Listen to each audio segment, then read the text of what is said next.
श्री राम दरबार में हनुमान जी महाराज श्री राम जी की सेवा में इतने तन्मय हो गए कि गुरु वशिष्ठ के आने का उन्हें ध्यान ही नहीं रहा। सभी ने उठकर उनका अभिवादन किया, पर हनुमान जी नहीं कर पाए।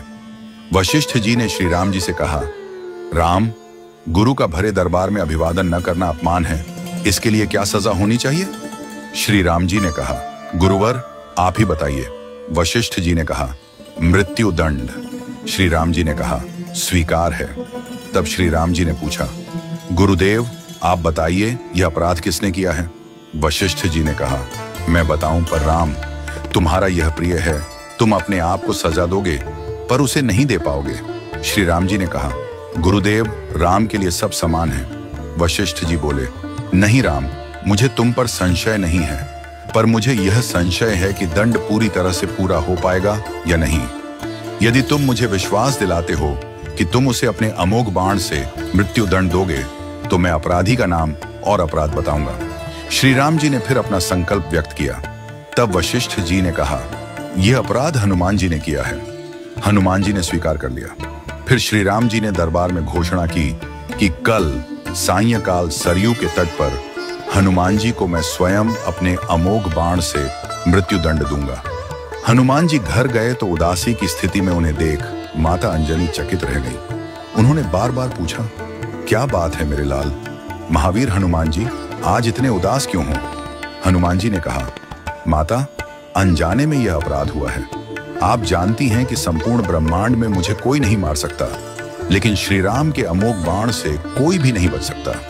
माता ने कहा, हनुमान, मैंने भगवान शंकर से राम नाम मंत्र प्राप्त किया था और तुम्हें जन्म के साथ ही यह नाम घुटी में पिलाया।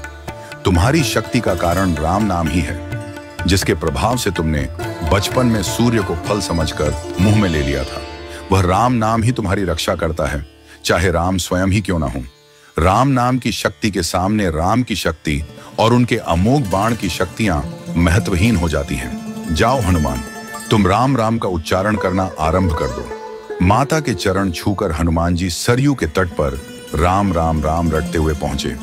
सायंकाल श्री राम जी अपने संपूर्ण दरबार के साथ सरयू तट पर आए। सभी को यह कौतूहल था कि क्या श्री राम हनुमान जी को सजा देंगे, लेकिन जब श्री राम ने बार बार अपने अमोघ बाण चलाए तो हनुमान जी पर उनका कोई असर नहीं हुआ। तब गुरु वशिष्ठ जी ने शंका जताई, राम, क्या तुम पूरी निष्ठा से बाण चला रहे हो?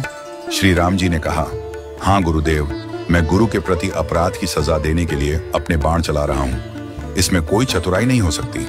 वशिष्ठ जी ने कहा, तुम्हारे बाण अपना काम क्यों नहीं कर रहे हैं? श्री राम जी ने उत्तर दिया, गुरुदेव, हनुमान राम राम की अनंत रट लगा रहे हैं। मेरे बाणों की शक्ति राम नाम के प्रभाव में कमजोर हो गई है, इसलिए वे असर नहीं कर रहे। गुरुदेव वशिष्ठ जी ने कहा, राम, आज से मैं तुम्हारे दरबार को छोड़कर अपने आश्रम जा रहा हूं, जहां राम नाम का निरंतर जप करूंगा। जाते जाते वशिष्ठ जी ने घोषणा की, हे राम, मैं यह जानकर और मानकर घोषणा कर रहा हूं कि राम से राम का नाम बड़ा है। राम नाम महा अमोघ शक्ति का सागर है। जो कोई राम का नाम जपेगा, लिखेगा या मनन करेगा, उसकी लोक कामना पूर्ति होगी और वह मोक्ष का भागी होगा। मैंने सारे मंत्रों की शक्तियों को राम नाम के समक्ष नगण्य माना है। तभी से राम नाम को राम से बड़ा माना गया। वह पत्थर भी तैर जाते हैं जिन पर श्री राम का नाम लिखा होता है।